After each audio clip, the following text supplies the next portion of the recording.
নমস্কার বন্ধুরা, আমি পৌশালী চলে এলাম আরও একটা নতুন ইন্টারভিউ এপিসোড নিয়ে। আমার সঙ্গে আজকে আমরা যাকে পেয়েছি, আমাদের চ্যানেলের তরফ থেকে এই প্রথমবার এই মানুষটিকে আমরা পেয়েছি।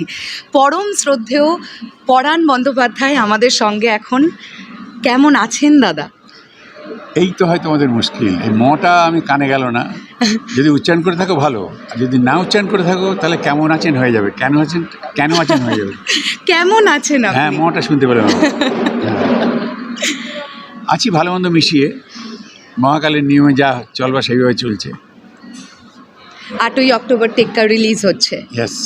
এবং আমরা এর আগে দেবদার সঙ্গে জুটি বেঁধে আপনাকে ব্লকবাস্টার টনিক আমরা একসঙ্গে পেয়েছি। এবারে টেক্কা, আবার সামনে এখানে প্রতীক্ষা মাঝখানে আসছে, প্রধান, মাঝখানে প্রধান। হ্যাঁ। অসম্ভব ভালো অভিনয় আপনার। এই যে আমরা এখন এটা আলোচনা করি যে দেবদা এবং পরাণবাবু একসঙ্গে এলেই সেই ছবি বক্স অফিসে প্রচণ্ড রকমের সাফল্যতা। আচ্ছা। এই সিক্রেটটা কি? সিগারেটে তার আগে আমার প্রশ্ন আছে। হ্যাঁ দেবদা আর পরাণবাবু, হ্যাঁ এই আমার এইখানেই একটা প্রশ্ন জাগে হ্যাঁ যে দেব কী কারণে দেওয়া হলো। হ্যাঁ হ্যাঁ, কাটারি হতে পারতো। আর পরাণ বাবু কেন হলো আমি বুঝতে, বাবু তো আমি তো সেইভাবে বাবু কোনো দিন হয়নি আমি। কেন হলো আমি বুঝতে পারলাম না। আচ্ছা, আমি পরাণদা বলে ডাকতে পারি তাহলে? হ্যাঁ, আমি সে তুমি করো না, আমি ভাবছি কেন হচ্ছে এটা। মানে কেন দেবদা আর আপনি কেন বাবু, তাই তো? হ্যাঁ, ওটা হলো কেন, কাটারি হতে পারতো। আমি বাবু হলাম কেন? আমি তো বাবুর পোশাক পরেছি, কোনোদিন বাবু হয়নি। আপনি আমাদের ইন্ডাস্ট্রির পরম শ্রদ্ধেয় এবং অনেক দিন ধরে আমরা আপনাকে বলতে পারি আপনি একজন লিভিং লেজেন্ড। ব্যাস। সেখান থেকে আপনাকে বাবু তো বলতেই হবে। এই সম্মানটা যদি আমরা আপনাকে না দিই। সম্মান তো যথেষ্ট পেয়েছি আমি, এবং তোমরা করো, এবার কোনো সন্দেহ নেই। আমার মানে আন্তরিক ভালোবাসা রয়েছে তোমাদের প্রতি। আমি ওইখানে আমার খুনসুটি করা স্বভাব। হ্যাঁ, আমার একটু কী বলবো, হ্যাঁ না না, তাহলে তোমার কেন হবে।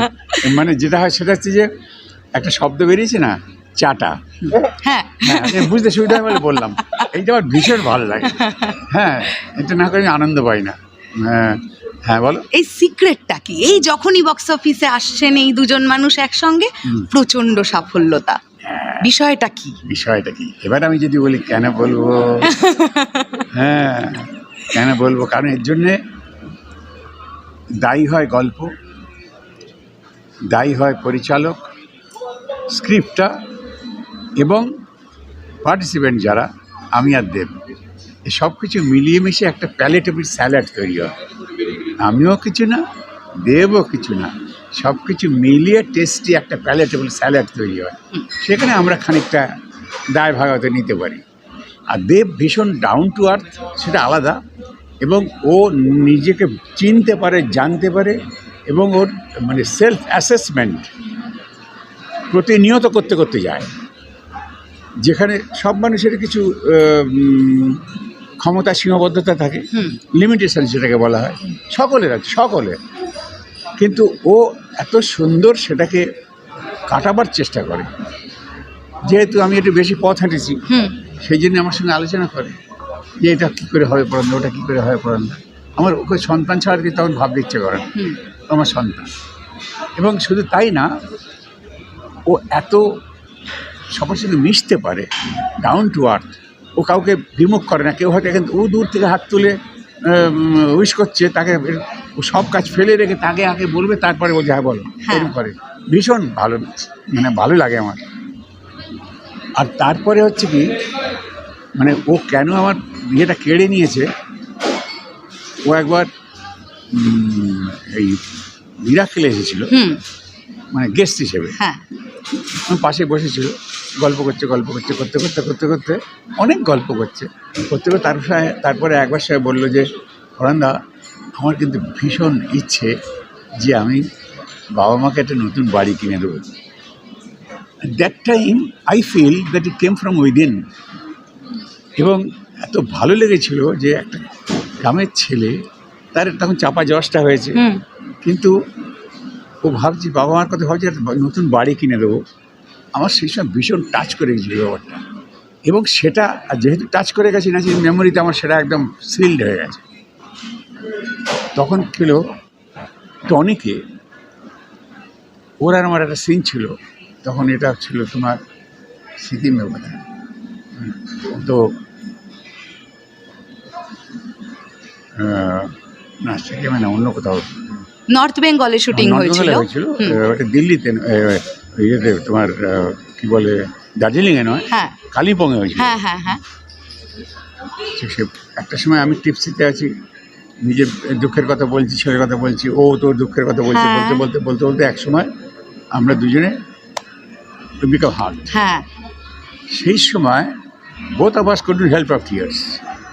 সেই সময় আমার চরিত্রের যে চোখের জল সেটা সংক্রামিত হয়ে গেছে অভিনেতার চোখের জলে।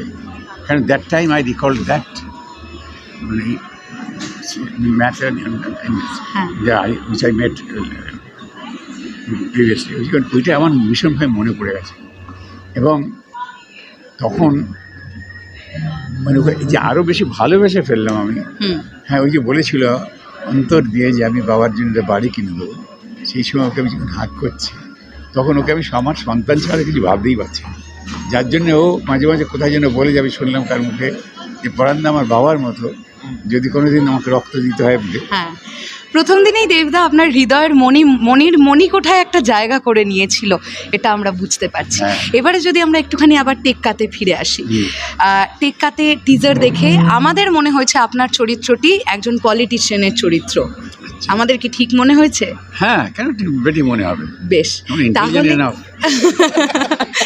তাহলে এই চরিত্রটা সম্পর্কে কি ছোট্ট করে কিছু বলা সম্ভব? ছোট্ট করে বড় করে কিচ্ছু বলা সম্ভব নয়। সবটাই আমার ওই শিক্ষক দেবতা যারা আছেন সামনে বসে দেখবেন, তারা বিচার করবেন। তবে আমার জীবনে আমি যেরকম করিনি তা না, তবে এটা তার চেয়ে অনেক ক্রুড। হ্যাঁ, আমি ভিলেন করেছি, হ্যাঁ, কিন্তু এটা একটু ক্রুড, একটু অন্য ধরনের।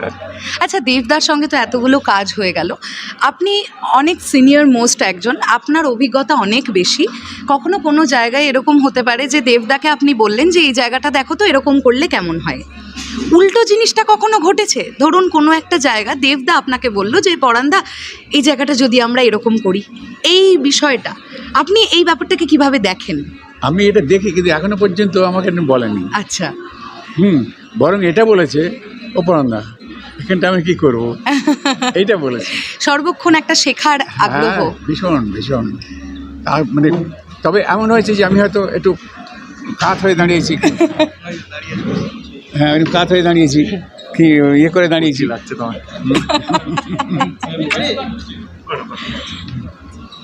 তোর কথাই তো হচ্ছে, তো সেটাও বলেছে অপর্ণা, এটা কে বলতো, আমি তো বাংলাটা ভালো বলতে পারি না। হ্যাঁ, আগের চেয়ে অনেক উন্নতি হয়েছে, হ্যাঁ আমি বলতে পারি। তো ভীষণ মানে ভীষণ ট্রান্সপারেন্ট। তো বলতে এইখানটাকে আমি তাহলে স্টপ করে দিয়ে আমরা একটু বলাবলি করে নিলাম। এবং ফিলোসফি হাতে ডায়ালগ, এটা বিশ্লেষণ না করলে তো সেই অনুভূতিটা জাগে না, অ্যাক্টিংটা কত অসুবিধা হয়ে যায়। সেইটা নিয়ে বললাম, করলাম তা করলাম, অনেক কিছু বুঝে নিয়ে তারপরে দুজনের রিহার্সাল করে তারপর বললাম এটা করবি না, এটা কর, এটা করবি না, এইটা কর, আর সঙ্গে সঙ্গে ব্যাস করে নেয়।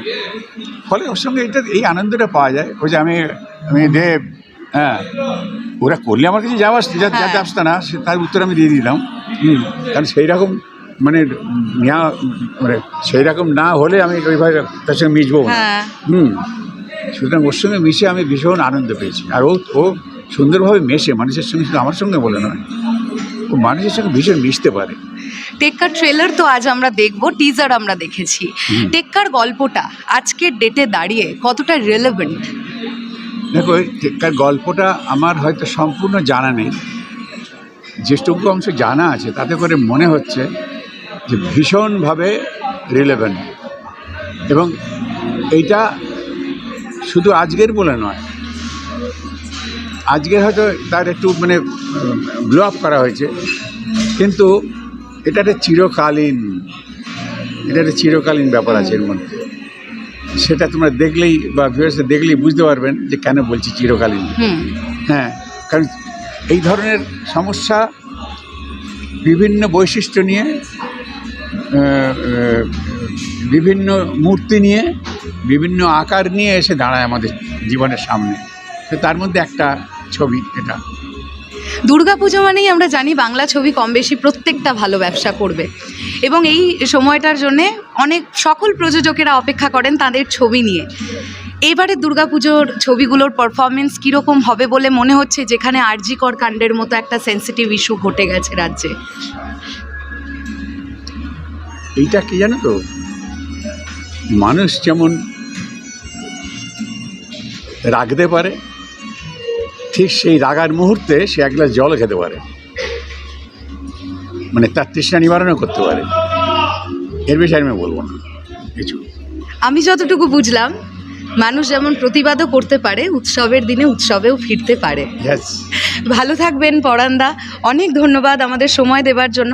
আপনি যদি একটু দর্শক বন্ধুদের, আপনি তো প্রথমবার আমাদের চ্যানেলে, যদি একটু বলেন এসএমভিকে যদি একটু সাবস্ক্রাইব করে দেয়। নমস্কার। এসএমবির যারা ভিউয়ার্স, শুভাকাঙ্ক্ষী, শুভার্থী, তাদের প্রতি আমার আন্তরিক শুভেচ্ছা রইল, ভালোবাসা রইল। এবং এই শুভেচ্ছাটা শুধু আনুষ্ঠানিক নয়, প্রাতিষ্ঠানিক নয়, এটা আগামী শারদীয়া শুভেচ্ছা। সবাই ভালো থাকবেন। All the best. Thank you. Thank you দাদা। হ্যাঁ, এবার বাড়ি যাবো। হ্যাঁ, পরান্দাকে আস্তে আস্তে নিয়ে আয়। আস্তে আস্তে নিয়ে আয়। হ্যাঁ, আস্তে আস্তে নিয়ে আয়।